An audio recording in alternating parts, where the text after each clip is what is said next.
Really what? This one's really shaky. Yeah, you can't touch them. I know. Okay. Might even. I think we're good. Borrow that. Yeah. Might even a what? table to put so we don't have to grab any of this. Do you think if we grab that, it's gonna mess it up? Oh, Nate. That's right. Yeah. Yeah. It's good smelling. What's up, guys? I know. Let me see. Oh. I'm gonna take this for 1 second. Bless COVID. you. Excuse me. Don't say that. Who's it? No, but don't say that on the. It'll put a warning. Don't. Oh, yeah. You can't say that. Can't say that word. What's up? We got a few people on. What's up? How do I get rid of this? I don't know. Is it bothering you? Well, it's blocking. We won't be able to see the comments. I don't know. That's fine. It'll just go away. I don't know. Like it says someone's watching, but I can't see who. Oh, I see what you're saying. Okay, we're gonna try to do this real quick. Camera might get shaky. Just pull it down. There we go. Hi, Aaron. See, Who look. was the first person? Now I can see your face. It's like Burn we're out. also old and we can't really see that far away. Yeah, I can't see who that is. I don't You're know. like the oldest man. You're about to be an old man. I am not an old man, and I'm not about to be. You are. I'm about to be 40. That's old. You just offended someone above 40 in here. I'm just giving him a hard Someone time. defend me. 40 is not old. I'm just giving him a hard time. Hi, Brittany. Oh my gosh, I miss you so much. Wait, can we talk I tomorrow? was supposed to talk to Jill recently. Oh, you were? Yeah. Today? No, like, we just said we were going to get together and talk. Oh, and you didn't. Not get together, but like talk. Right. And so, Okay. yeah. Brittany, tell your hubby I need to talk to him. I haven't. Okay, so, real quick. Hi. I feel like it's been forever. Mary, it has been forever. It feels like. Get stuck over there. Yeah, Aaron. She's 41. He ain't old. Listen, I'm just giving him a hard. You're not old, Aaron. I think my 30s were my best. 30s were better than 20s. I think 40s are going to be better than 30s. For sure. For sure. Hi, Melanie. Hi, Melanie. So many people we haven't seen in a long So time. many people who have been at our table. Oh, Yeah. that makes her happy. We keep getting paused. Well, that's no good. And were you getting paused for anybody else? We have good reception too and everything, right? Who freaking knows? Is it coming in good for everybody besides Aaron? Aaron, maybe it's because you're 41. Maybe it's just your brain. No, I'm kidding. That was me. Well, I'm her age. Like I did that for you. once you get our age, once you're within 4 or 5 years, you're the same age. Are we pausing for anybody else before we get started? They're not going to talk to us anymore. 56 this week. I'm a baby. Oh, a sweet baby. He's I'm a little baby. He's a baby. Hey, April. Hi, April. Whoa. Remy's got a different font. How did you do that? From Oh, Guam. babe, we're old. We good on Melanie said good on her good. end. Okay, I know. cool. We're gonna roll. Hey, We got so 20 something hi, people. Let's go and Nancy. get started. Hi, Nancy. So here is Not old at all. I here's what we're appreciate it. doing. Yes, the Dalkies have not been on social media in like 5 million centuries. Sorry about that. I'm not sorry about it at all. Yeah, I'm really not sorry about it. Listen, I get on sometimes. I don't. I've commented on some of y'all's stuff. I don't get on very much though. I was having coffee with a friend Look today. at that bald and head. Don't be jelly. I was having coffee with a friend today, and she said, "Hey, have you ever heard of XYZ?" And I was like, "If it's something cool that happens on social media, I haven't heard of I it." haven't heard of I it. think you have to tell me about these things. I need a text that says, "Hey, have you seen this?" You turn it this way. Otherwise, I don't know Probably what it backwards is. to y'all, but So, okay, let me tell you. So this is where we've been. We've been at home, living our best lives. We've been in Mexico a lot. yep. We've been traveling, living our life. Yeah. Pretty much. That's what we've been doing. Taking care of our team, taking care of business. Yeah. Doing all that stuff too. Yeah. We just haven't been as social. Electronically social. Electronically social. But because of that, we've been more social in real life, in real life, which is great. which is great. So, I think a lot of you know that a couple years ago, how many years ago? I don't know. You if don't know you're what I'm saying saying. this. 47 years ago. I think it was like 5 years ago. We I started. still don't know what you're saying. Just guess, baby. Sure, 5 sounds right. We started hosting marriage retreats. Oh. 4? 4. Yeah, 4 years ago. 4 years 17. I don't know. Yeah. 4-ish years ago, we started hosting marriage retreats. So this kind of came out of, it was all Brian's idea. And he came to me. It was Jesus. Okay, it was the Lord. I can't take the credit. And the Lord told Brian, what did the Lord tell you, baby? Yeah. We were supposed to help with people's marriages. Yeah. I think that's what I told you. That is what you told And me. you were like, no, we're not. So he came to me and said that, and I said, no, we're not going to do that. Not doing it. I think I actually said things like, that sounds stupid and awful, and who do we think we are? Well, the full story. I am kind of hateful and mean sometimes. No, you're not. Don't speak those words over your life. Okay, You're not hateful but and mean. I'm stubborn, Yes. and I don't like We're all stubborn. to be told what to Doesn't do. mean we're all hateful and mean. But I will say, so I thought there were some things that had happened with church and a few people that I had talked to, and I just really felt like the Lord put on my heart, like, we're supposed to help with marriages. And our marriage was not perfect, but we were pretty fresh out of a season. Our marriage is still not perfect. Oh, We would like to clarify. Right. Okay. But we were pretty fresh out of a season where we had seen some other marriages that we looked up to in a lot of ways go bad. And Right. it's kind of that, I tell people, it's a blessing and a curse when someone close to you does something very wrong, because it does allow you to learn from their mistake. Yeah. But also you have to watch your friend walk through something very hurtful. And Yeah. so we had some friends walk through some hard stuff, and we just basically looked at each other one day and said, that's not going to be us. And what guards do we need to put in place? What accountability do we need? What do we need to do to make sure that happens? So we started to work on some of that. And then through that came a lot better communication. And so our marriage went from what I feel like was pretty average to above average over a couple of years. And then, let me finish. And then some people at church kind of randomly asked some questions about helping with their marriage. And so I came to her and said, hey, I'm really feeling this. And then this thing happened. So this couple's coming over to our house tomorrow, and we're going to talk to them. And she said, no, we're not. And I said, I was like, I'm not going to. yeah, I already invited them. They're coming. She goes, I don't know these people. And I was like, I don't either, but I still feel like we can help. And she said, this is stupid. And literally up until the point where they were pulling into our driveway, she was sitting at this very desk, and I was standing right over there, and I go, babe, they're here. She's like, this is stupid. I don't know why we're doing this. What are their names again? This is ridiculous. And so I tell her, and then they walk in and sit down, and I'm so worried because I'm like, I'm going to have to do all the talking. I'm going to have to try to help lead this thing. I'm going to be like angry in the corner. And Allie's going to be over here throwing her hissy fit. And she didn't. She like turned it on. And y'all all know, you've all seen that mode she goes into where she starts preaching. And she starts doing this to this couple. And we gave them some books, and we gave them some good advice. And it pulled them out of a rut they were in. And they're still together. They're still together to this day. And honestly, after that, we had some communication with them, but we didn't have a lot. They just kind of needed to be pointed in the right direction. And also know that there were other people that had walked through very similar stuff and had come out on the other side. That's, I think, the biggest thing we hear from people. Yeah. Like, well, and so that's what I was going to say is, okay, so anyways, this all happened, and then he really I don't know, there was like, somehow we started doing retreats. And he wanted to do, I like the pen. you put me in the eye. Okay, go ahead. It's like to keep you on guard. Oh, Pay nice. attention. Got it. Okay. Anyways, I don't know. You want to do retreats, and I wasn't really here for that. But he convinced me to do a business retreat, so it was like business but couples, and so we did it. And then after that, I was like, okay, we could maybe help people with their marriages. Yeah. So. Because I think what we found, it's not.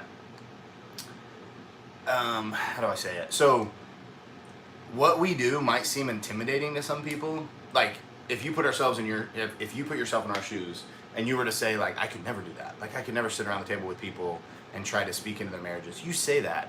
It's almost easier. You know how it's easier to see someone else's fault and to point it out than sometimes it is to see the fault in your own self. It's kind of like that. Now, granted, at a retreat, I think you have to have walked through some of the things they're walking through and be on the other side of it to really help.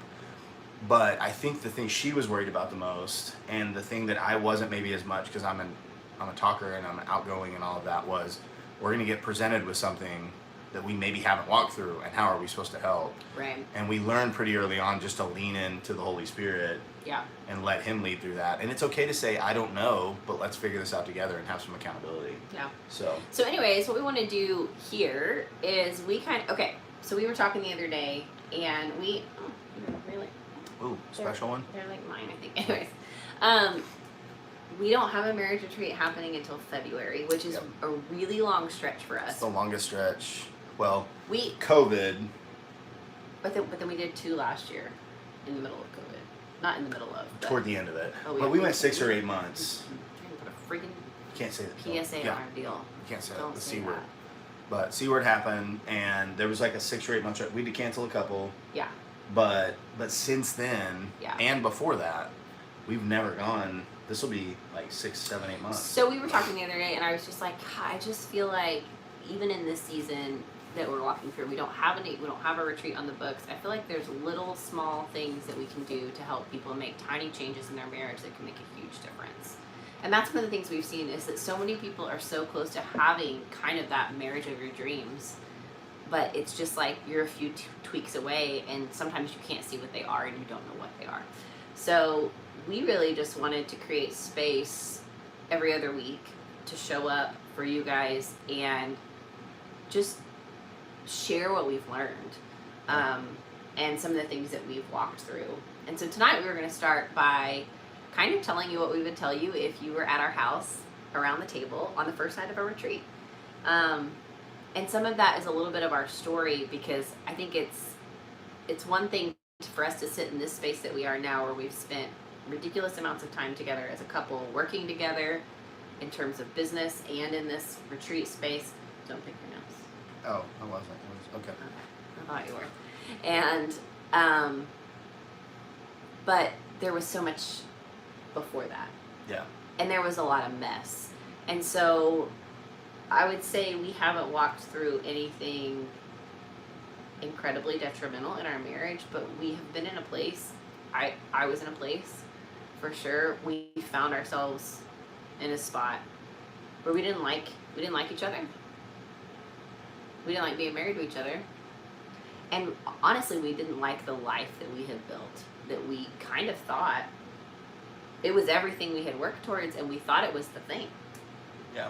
I remember. And then we felt trapped in it. I remember specifically, and I don't know if you remember this At the night. Lancaster house? Yeah. I'm not going to say. One night we were on the back porch. Did we have 2 kids? I didn't like. We had. Yeah, because Wyatt yeah. was. We brought him here. Yeah. So we had 2 kiddos. Had you been in ministry at that point? Have we had the foster babies, the first set? Yeah. I think that was when I was In ministry, I think so Yeah. too. So Brian's working full time as a pastor. We're running a business. I was a youth pastor, for those of you that are like, oh, he was in ministry. We had 2 foster babies. I don't think we had them at the time. I don't Maybe know. we did. I have no idea. These details don't matter. I just remember like that it was kind of like we'd worked towards all these things that we thought we wanted. This house, we bought a Jeep, we bought a boat. Yep. We were making great money. And I remember looking at him going, Well, great for us. Like, it was oh yeah, like more money than we would more than we had ever made. And, I mean, we weren't millionaires or anything, but No, we had but a it nice was- house and yeah. nice cars. And, yeah, it was everything we always thought, coming from 2, like, middle-class families, or maybe even me, lower-class family. It was everything we thought we would always want in life to make us happy. Right. And we were probably the most miserable. We were the most miserable We were we'd ever absolutely. been. Yeah. And I just remember sitting on the back porch and one feeling kind of hopeless, because I felt like I never wanted to even entertain the word divorce, but I just wasn't happy. Yeah. We were not happy. Yeah. And it's not even that we weren't happy, it's that we didn't enjoy each other, and we didn't enjoy, honestly, we didn't enjoy all the stuff that we had spent all our money on, and like Yeah. that's kind of where we found ourselves. And so I think all the years after that have been just a progression in the right direction. And I don't think that anything drastically changed that night, except that we actually voiced, like, I don't like this. Yeah. And we did make some changes. Like, we sold the boat, we sold the Jeep. I don't know that we did it because we knew that was the right path. Right. I think for those of you that have owned a boat, especially with small children, it takes a day to get the thing ready, out of storage, clean, all of that. You go out on the lake for 2, 3, 4 hours at the most. Kids need naps. It takes a day to get the thing cleaned up, put back in storage. So it's a 3-day process for me, and a pain in the neck day process for her. And it just pulls us farther apart. And we're like, well, and this was, this is during social media and all of that. And we're like, man, we're doing something wrong, because all these other people love the lake. then it's just pulling us apart. And so we did that for 2 years. And the Jeep thing and then other stuff that we bought, you know, I think we thought those were going to fill in the gaps where we felt things missing in our life, and it just didn't. So that was, I think, the turning point. Shortly after that, we had a couple very close to us have an affair, and there was a marriage that fell apart, and that really hit home.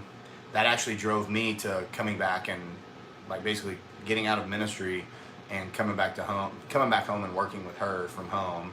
And we did have 2 foster babies at that point, and our babies, and she was pregnant with Wyatt. I think so. And so we were looking at being a family of 7 maybe if we adopted these babies. And so we just had a lot going on personally. And I think initially, and what the world tells you to do is work harder, you know, grind it out, hustle, do all of that, and everything's going to be fine. What we figured out was that's not true. I think the more that you grind, there's some marriage advice in here somewhere. The more you grind outside your house, the less you're going to grind inside your house. No, I'm kidding. Someone write that down. That's good. But wow. I mean, there's something to that, though. Who's with me? I got any husbands on here? Someone give me an amen. Oh my gosh, babe. But I really do think... You're going to repeat that at some point. Oh, you know I am. Yeah. But I think really, though, the more you look outside of your home to fill the void that you need, I truly believe as a man, my first call to ministry is to my family. And when you're giving so much outside of the home, whether that be in formal ministry or at your job or wherever, I think that it takes away from what our true calling and our true ministry is, which is at home. And so I think the biggest part was the miss in me, because I was giving so much outside of our house and she was holding everything down here. But, you know, especially when you're in ministry, it was hard for her to critique me or criticize me because I'm working for God. The Lord. Right. Yeah. And so, you know, I'd have 350 students show up on a Wednesday night to a youth service, and I'd come home and I would have worked, you know, 35 or 40 hours already that week, and we were only 3 or 4 days into the week. And she would say, I miss you. And I'd be like, I know, but look what I did at the church. And so it was just hard. It was a hard time. We were trying to really balance and figure out what was right and what was wrong. And I think we landed after that season in a good spot. I think one of the first things, too, that we learned that really helped us make some progress Joe Lucas said amen. Amen, brother. That was an amen for his grinding comment. That'll preach. That'll preach. I think that one of the first things we learned that really gave us a practical tool that we could use to love each other better, to respect each other better, serve each other better, was when we really understood our love languages. Yeah. And your love language is such a simple thing in understanding the ways you receive love.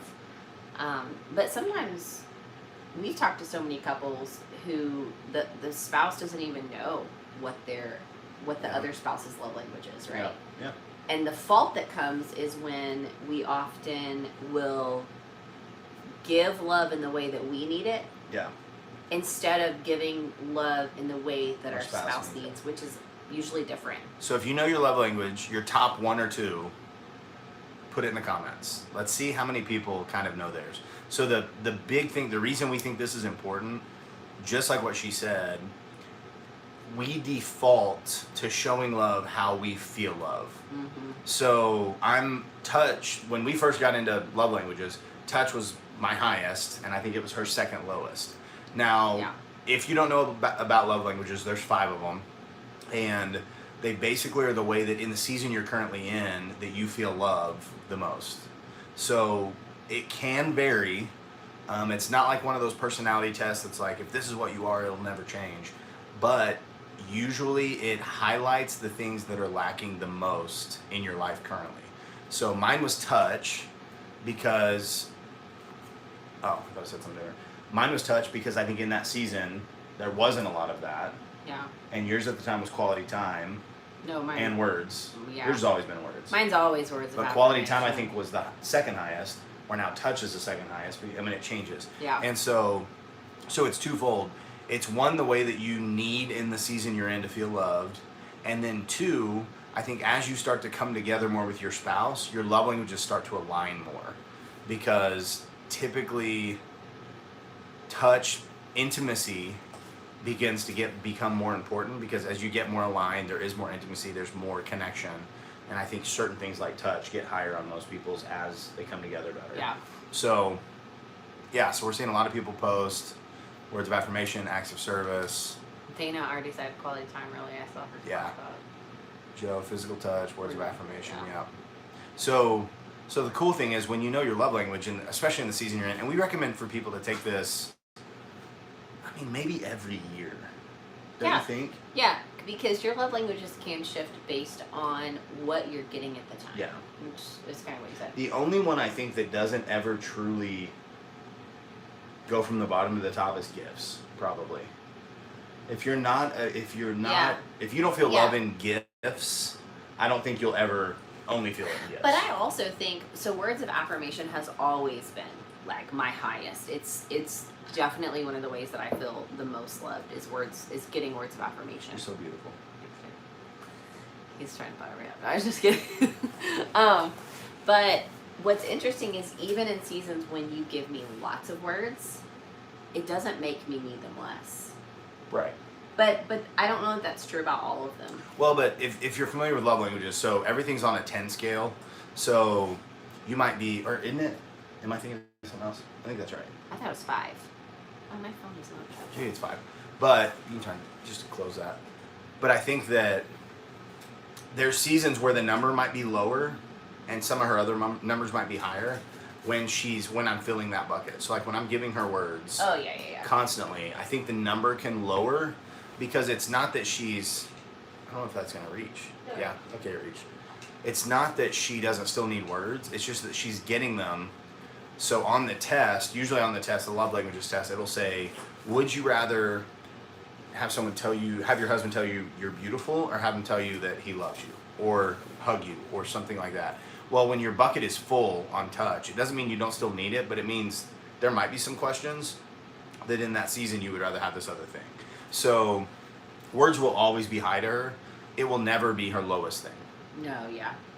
But it could drop to number 2 in a season where I'm really giving her a lot of words, and physical touch or acts of service could raise up if that's something you're needing more of in that season. Right. So anyway, all that to say, if you're not familiar with your love languages, I think I would just challenge you this week, you and your spouse, if you're married, or your significant other. And even if you're not married, to take your love languages I think you should absolutely take the test. I think it's super helpful to understand what those desires are, how you receive love, because it's not just helpful in your marriage. It can be helpful in lots of other areas in your life too. And I think it's a good insight to yourself too. Absolutely. And I think the more understanding we have of ourselves, the better we lead others, the better we love others. Yeah.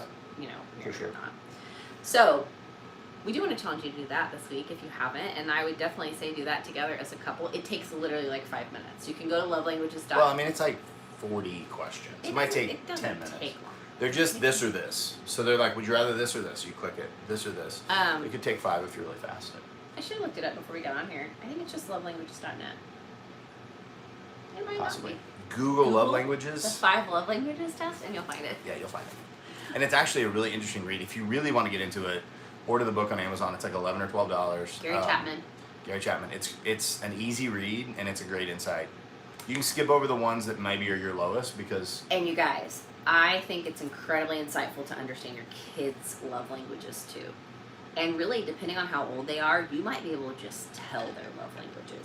And a lot of times, especially once you're familiar with it, yeah. You can tell based on, like, you can try something and see how they react versus other things. But there's also a 5 love languages for kids book, and they're so small and they're easy to read, so we highly recommend those. Yep. So, my last piece of advice on love languages: if gifts is one of your high ones, don't feel bad about it. oh my gosh. It's just how God made you. So The number of people that sit at our table and feel and bad. are ashamed because They're like, oh, I feel they bad. appreciate their husband bringing flowers home more than they might appreciate, handwritten love letter that gives them a bunch of words. There's nothing wrong with that. It's just how God made you, and a lot of it also has to do with your past Yep. and childhood wounding and stuff like that. So if you didn't ever receive gifts maybe as a kid very much, but you did a few times in your life and it was very significant, then it could be really high on your list, and that's okay. So, I mean, every single retreat, almost, yeah. we have someone that gifts us high, and we go around the table, we're like, okay, And what'd you they're, figure like, out your gifts were? feeling And they're bad like, skip me. We're like, why? And they're like, well, it's gifts fine. was high, but that's just because I'm not going to be materialistic anymore. We're like, no, that's not. Yeah, it doesn't mean you're materialistic. It doesn't mean you're materialistic. It just means that you appreciate. It doesn't have to be an extravagant gift. Right. It could be your husband bringing home like a single stemmed rose for you. Like just knowing he went out of his way, he thought about you someplace other than the bedroom of your home, and he bought you something and brought it home. There's nothing wrong with that. So if that's high, it's okay. That's not bad about it. So we want to talk a little bit about some of the other ways we want to offer help just in the coming weeks. So we've had how many couples at our table? 71. I think it's 70 something. Something. We should probably go back and count at some point. But more than anything, they've been a gift to us, and we've learned so much from them, as well as I think they learned from us. And so, but we want to share some of that, just some of those honest conversations that we've had, and not, if you were at one of our retreats, we're not going to pop on here and you know how the rules are. We're not telling you all your details. But just more about some of the things that we've learned and some of the things that we teach at retreats. And so, first night we always talk about love languages, and so we did that tonight. Yeah. We'll also talk a little bit about love and respect, how we were made differently by God, and the desires that we have, and the ways that we need to be treated are different. Men need respect, and we as women were made to be adored, doted over, loved. And some of you are going to say, I don't need to be doted over. I'll fight you tooth and nail. Like, sometimes you do. We really, maybe. Wow. We Kind of hot. I feel I've just seen too many women's demeanor and outlook and response to men change when they're truly loved. Yeah. And that's a powerful and beautiful thing. The problem is we just don't have a lot of men, and I shouldn't say we don't have a lot of men that love well, but they're just, I think there's maybe a lot of men that don't know how to love well. Well, I think our world has told us 100% to do it a certain way. Like in the book, it talks about how you'll never walk into a Hallmark and find a card that says, I respect you. Right. But when they've polled thousands of men, most men hold respect on a higher level than they do love. Now, all that to say, it doesn't mean that we don't need love. Right. But respect, and it's why a lot of men turn to their job instead of their spouse when they're down. Because for one, this person knows everything about you. They know you're good, bad, and ugly. But a lot of men hold an esteem at a job, whether it's, no matter what level of job you have, for the most part, there's probably people around you or below you that find you, they respect you. And so a lot of people will turn to work more than they will turn to their spouse when they need their spouse. And because spouses in this, dare I say it, like the feminist world we live in, where, and I'm a huge fan of successful women. I married one, or she is now, whatever. But strong, sassy, bold, yeah, stubborn. like I grew up in a house with 5 women. Listen, I'm all I think things. women are smarter than men for the most part. I'll be honest, but I do think that this world we live in, where it says like, you don't have to respect a man unless he deserves it. Well, somewhat true, but when you say I do, the Bible says that's when you're supposed to respect this man. And just like I'm supposed to adore this woman, even in the times where I don't feel like she deserves my adoration. And so when that flow happens properly and biblically and how it's supposed to within a marriage, it makes things so much better. Can you tell me, like, talking about this? Because we didn't mean to talk that much about it, and then we started talking about Well, it. yeah, We were that's just true. going to tease you, and then we told you some of the things. But So we'll talk more about that, though. We will next week. And let's talk about some of the topics we want to talk about. Yeah. And then we also want you guys to give us some ideas. So we're working on a survey of just, it's, we have a lot of data from couples that have been at our table about the things that they struggle with and the things they need help with. and we have some easy tools for you to make some small shifts. But we are going to send out a survey and collect some more data in the coming weeks, just about maybe what you're walking through. And by the way, we would treat anything you tell us in a survey as confidential, and you can just like we do if you came to one of our retreats. Yeah, just like if you came to one of our retreats, we don't. We're not going to get on here and be like, Susie asked. Yeah, no, we would never do that. About sex. No, we're not going to say that. So some of the other things we'll talk about that. Well, these are things that we talk about at our retreats that either always come up or that we literally have written stuff on how to talk about this. Yeah. One of them is, where are we at? Intimacy. Intimacy. You did. It was very. That was very southern. It was very country. There is a T in it. Intimacy. Intimacy. When you say intimacy, it's harder for people to understand intimacy. So, intimacy. Yes. Sex. Yes. That says faux ramen. I know. I just saw that. There's two books that we kind of use them to teach on our retreats, and then we recommend them to everybody. We give them away a lot. For men and women only. It's two different books. When you buy it as a box set, it's called For Couples Only. But that and Love and Respect, those are probably the two biggest things that when we read them really changed. Why are you faux ramen? I wrote for men and women, but it's F-O and then the R-A. It's not. Oh, it's not even an A. It just looks like an A. It looks like faux ramen. I'm sorry. Just ignore her. So, for men and women only. Oh my gosh. And then just communication. Yeah. I put workflow, but just working together as a couple. So, regardless of whether you both work together in your home or not, like we do, even... We really call that rhythms. Rhythms, yeah, that's better. In our retreats. Yeah. That's but just your daily and weekly and monthly rhythms. Yeah. And how we meet weekly about those things. We meet monthly, excuse me. And so anyway, just talking about those rhythms and those, those regular, I guess just rhythms. That is the thing we teach on. I was trying to come up with another word. Sorry, yeah. And then date nights. So we think date nights are a really big deal. We talk to couples constantly that are like, yeah, we do that. Like, we took one 3 months ago. And you're like, that's not okay. So the standard we have gotten to for ourselves is a date night every week. That's not realistic for everybody, and it wasn't realistic for us initially. Yeah, and it's not realistic in every season. Right.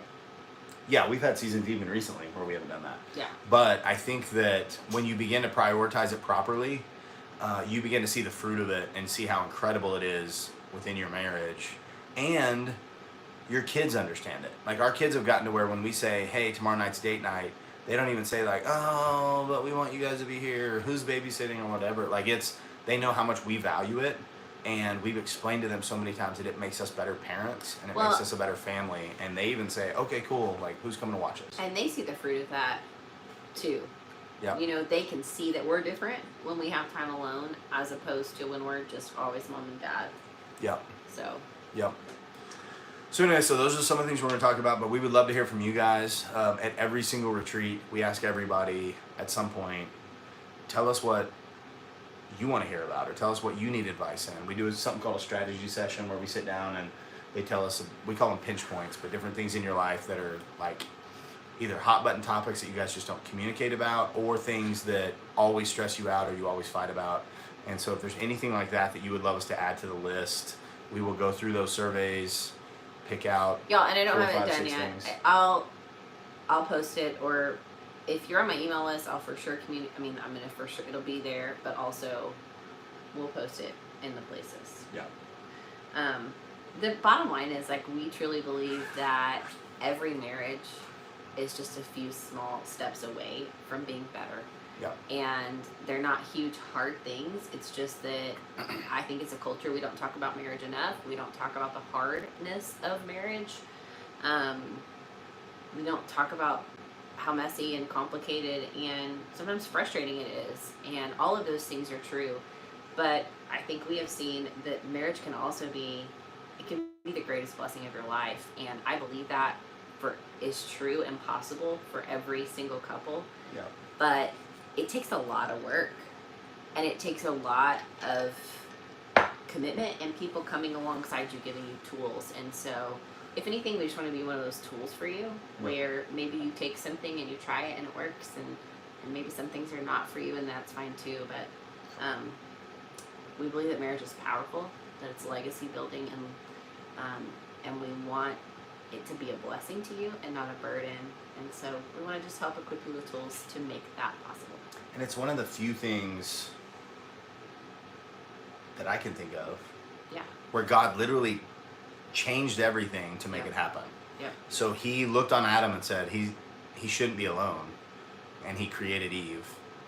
And it's commanded in the Old and New Testament that man should leave his father and mother and become one with his wife. Like, it's something that, like she said, I don't think we talk enough about it, because I think it is it's one of the holiest things that God has given us. And and he's told us, God has told us that it is the one thing that is agape love. Like, we're supposed to love each other as Christ loved the church. And it's the only place in the Bible where we're commanded to love in that way. And so, but I think as a church, especially in the social media world we live in, we think that we're supposed to portray this image of how great everything is. And I'm not saying social media is the place to be vulnerable, because it's not. But I think that it's caused us to kind of just, I don't know, say, well, this is just the hand I've been dealt. I guess this is just what it's going to be, up until the point where it breaks. And that's not okay. Like, we're called to biblical community. We're called to share with others within an accountable context, and people that actually can handle what you're telling them properly. And I feel like, you know, whether we are or aren't that for you, we would say seek that out wherever you live. If we can help in any way to point you in the right direction, great. But we just want to share with you guys, because we do feel like God's done some cool stuff in our life, and he's allowed us to see the fruit of so many other marriages be blessed by just the way that he's changed some things in our life. And he's walked us through a lot of brokenness to get there too. Yeah, and that's part of it. And I think also, though, I know for a fact that it's our brokenness that connects us and unifies us. And not just us as a married couple, but us as a community and as a people. Yeah. And we believe that marriage is the greatest enemy of the enemy. Yeah. Of Satan. I don't think there's anything more powerful. I don't think a church is more powerful than a strong Christian marriage. I think there is nothing more powerful than a couple united in Christ, carrying out and walking towards the dreams that God has planted in their heart. Yeah. And for that reason and that reason alone, I believe the enemy is after marriage and will not stop, because he knows the power of it. I don't know anybody that had those grandparents that were the most incredible people, that welcome people, that love people well, that did all that their life's a mess. I just don't know. And I feel like the responsibility that God's given us in marriage is a lot, but because the fruit on the other side is so incredible. And so we talk sometimes, we want to be those grandparents that people are like, man, that's gross. You're like 80-year-old grandparents still make out. Like, we want to be that. And we also want to lead people to the Lord and point people back to Jesus and do all of that stuff. We try to gross our kids out on a reg. It doesn't even gross them out anymore. They're just annoying. Like, our 8-year-old Wyatt will walk in and we'll be like kissing in the kitchen, be like, the sound. And then he'll just walk out. But he'll say, like, the sound of you guys kissing. I feel like our freshman is still annoyed. I think she's she annoyed. fakes it. I think she loves it. Yeah. I think she loves it. I think she's a freshman in high school. And a couple of boys that have shown a lot of interest, she's kicked to the curb, because she's like, that can never be what y'all are. We are not inappropriate in front of our kids, but we do make out in front of them. And well, it's not that we make out in front of them intentionally. No. We just make out at random sometimes, and if our kids happen to be there, it is what it is. Deal with it. Deal with it. If that's the biggest problem they have, then they'll be all right. I hope we're grossing them out forever. Then hopefully they won't live with us till they're 25. They will not. They will not, because we will kick them out. Yeah. Here's $20. $20. And an 85 Chevy. Like, go be successful. Okay. All right, we love you guys. We're going to get off of here. We went longer than we wanted to, but we miss y'all. It's been a long time. Yep.